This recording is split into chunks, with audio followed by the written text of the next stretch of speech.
Hello friends, and welcome back to Random Hearts. Today I want to share with you a soup recipe that my husband and I discovered about 10 years ago. We were at a local restaurant that at the time served all of their soups from scratch, meaning they made everything in-house. And so I ordered the soup of the day and was so pleasantly surprised when it came to the table and the combinations just were perfect. I immediately started trying to dissect and figure out how the chef had made this soup. And let me know in the comments if you've ever spent an entire meal trying to figure out how they made your meal, because I certainly did that day. And then I came home and I Googled the 3 or 4 ingredients I absolutely knew were in the soup, and this is what became of it. Unfortunately, I do not remember where we got the recipe from. Like I said, this was well over 10 years ago. I had no idea I would ever put this on a YouTube video, and so I just don't know where it came from. But it is a family favorite. My daughter has been requesting this one for quite a while now, so this one is for her. And it was -7 this morning, so I felt like this is a perfect time to make this soup. I also have a box of sourdough bread mix back here that is well past its expiration. I hope it rises. But I'm going to go ahead and put that sourdough together first, and then we will get into how we're going to make the spicy kale soup.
Here are the ingredients you will need for tonight's meal. You are going to need 1/2 pound of Italian sausage. Now this is a 1-pound package, so I will go ahead and cook up the whole thing tonight and then split it and put half of it into a freezer container for later use. I like to do that with meat, especially when meat is so expensive. It's just a flavor enhancer. It doesn't necessarily need to be in the dish, so I can always cut back on the meat. I have also used Irish garlic sausage in this dish and hot sausage. You just need to make sure there's no casing and that the sausage is ground. You will also need 1 large onion that is chopped, 3 cloves of minced garlic, 1/4 teaspoon of crushed red pepper flakes, and tonight we are using about a 1/2 teaspoon. We like it a little bit spicier. We are also going to need 5 to 6 ounces of kale that has been washed and chopped, and if you'd like to see how I prepared this was my kale from my garden. I will link that video in the cards. You will also need 1/4 teaspoon of nutmeg that is ground and approximately 2 cups of russet potatoes that have been peeled and diced. We are going to be using approximately 8 cups of low sodium chicken broth tonight. That is 2 32-ounce boxes and 1/2 cup of heavy whipping cream. That is everything we need, so let's get started.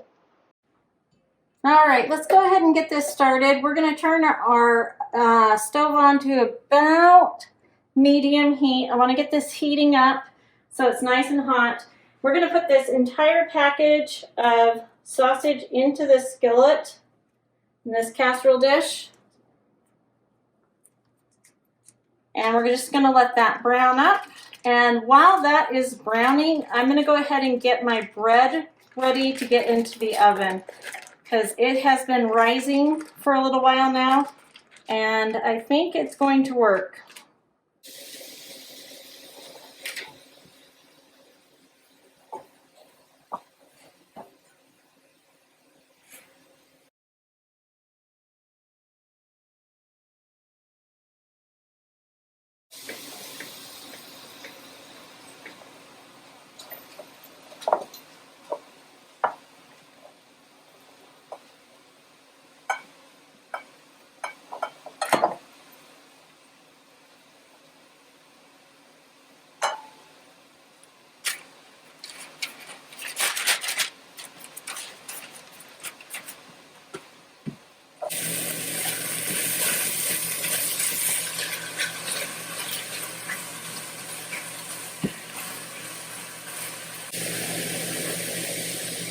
Now, I don't know how well I'm going to get audio in here because we've got quite a few fans and this is kind of noisy, so we'll see how this goes.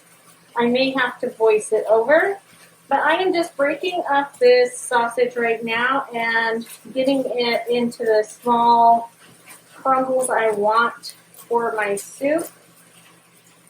I only need half of this, so I want to go ahead and cook this all up. I've got my paper towel ready for draining this. I actually think I might need a second one, so I'm going to go ahead and get that prepared right now.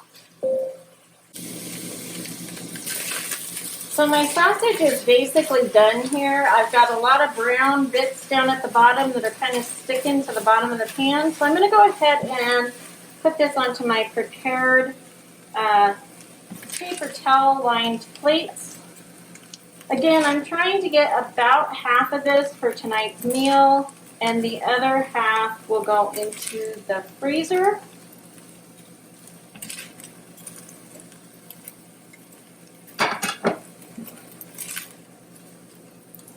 I'm completely taking the sausage out at this point, and then I'm going to quickly add in my onions and my garlic. It's okay if I leave a few of the sausage pieces down at the bottom. That won't make a big deal. And that looks pretty good. About half. Now I'm going to go ahead and add my onions, and I'm going to go ahead and add this whole container. This is one large onion. And that should break down some of these brown bits on the bottom.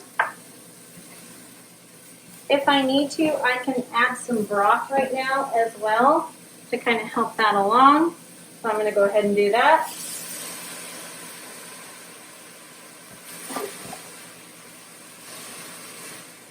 I'm just trying to deglaze the bottom of the pan and get my onions softened up a tiny bit.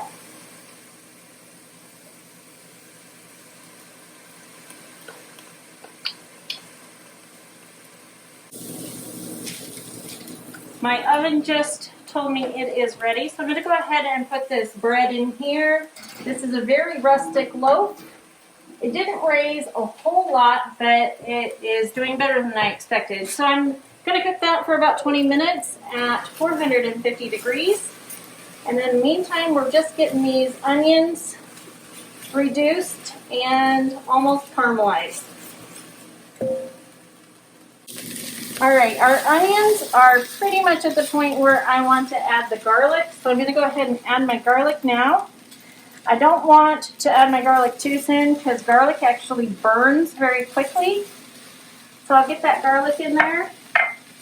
And then I'm also going to add our red pepper flakes at this point. Only going to cook that for about a minute. So I'm going to go ahead and add my kale in there. And there is quite a bit of moisture on that. And I'm just going to let that kind of wilt down and cook for a few minutes. If I feel like I need to add any kind of liquid right now, I can add a little bit of my broth. I don't want to add too much though. So I am going to add a tiny bit. And we're just going to let that cook for a few minutes.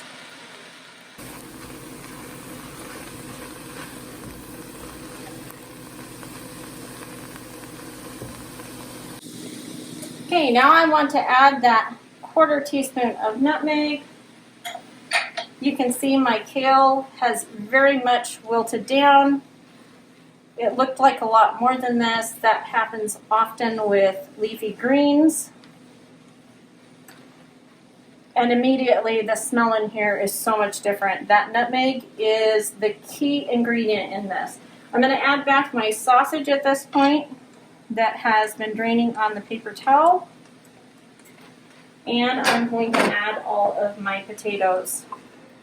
Now, like I said, this is a little more than 2 cups of potatoes. My potatoes were not in very good shape, and so I just decided to go ahead and use them all. Now I add this a little bit on the slow side because otherwise it will slosh up and make a big mess. And this is going to be a very large pot of soup. So this is almost not a big enough casserole for this. But we're going to make it work tonight. And again, I have a little extra potatoes in there than normal. But I needed to get rid of them, so that's what you do when you need to get rid of things. All right, we're going to go ahead and put the lid on this and let it simmer. I am just letting this simmer until those potatoes are completely tender.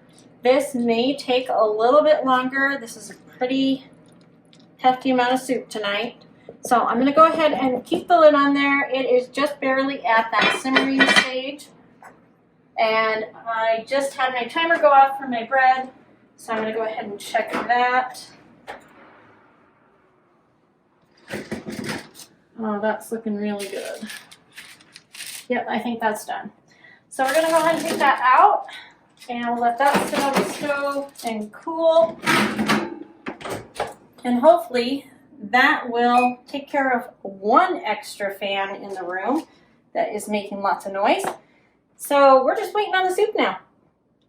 This bread has been sitting for about 15 minutes. So I'm going to go ahead and take it over here and I'm going to get it ready to cut.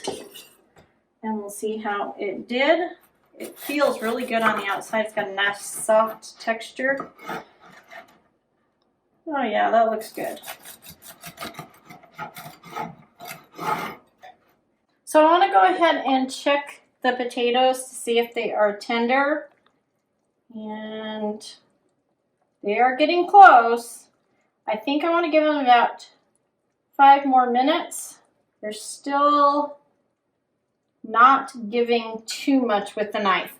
So I usually just use a paring knife or a fork and check them. So we'll give this about 5 more minutes. They've already been cooking for about 30. So about 5 more minutes and then we should be able to add the cream. We should be able to add our cream now. The potatoes are close enough to being done. So I have the temperature still kind of high on this. I'm going to bring that down to a lower temp. I could actually turn it off in all actuality, but I want to leave it on for a little bit. And I'm going to go ahead and move this over to the sink and add our cream. So I'm going to go ahead and give this a quick little stir and get that cream incorporated and warm it up.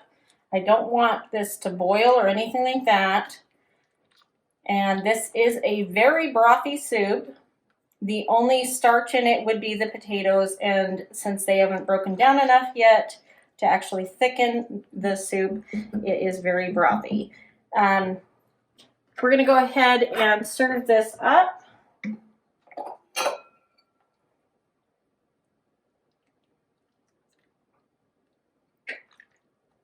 And you'll notice that the kale did lose a lot of its coloring. That is perfectly all right. If you would like to keep some of that coloring and not cook it down so much, you can add it towards the end of the potatoes.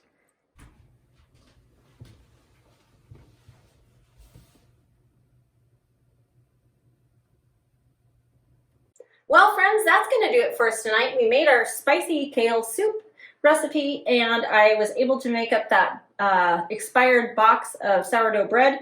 It actually turned out okay. It's a little bit on the softish side. I probably could have cooked it a little bit longer, but it will be just fine with soup. Yeah. Or at least you think it'll be okay. We'll see. But anyway, this has quickly become a family favorite. The whole family loves it. I had mentioned that my daughter has been requesting it, but basically everybody likes it. You love it too. I love it every year. We have it at least 2 or 3 times. Yeah, and I don't always make soup just in the winter. I make soup all year round. I love having soup and stew, even in the summertime. So this is a great way to use up kale, and because I grow kale in my garden, I am always on the lookout for recipes that utilize it.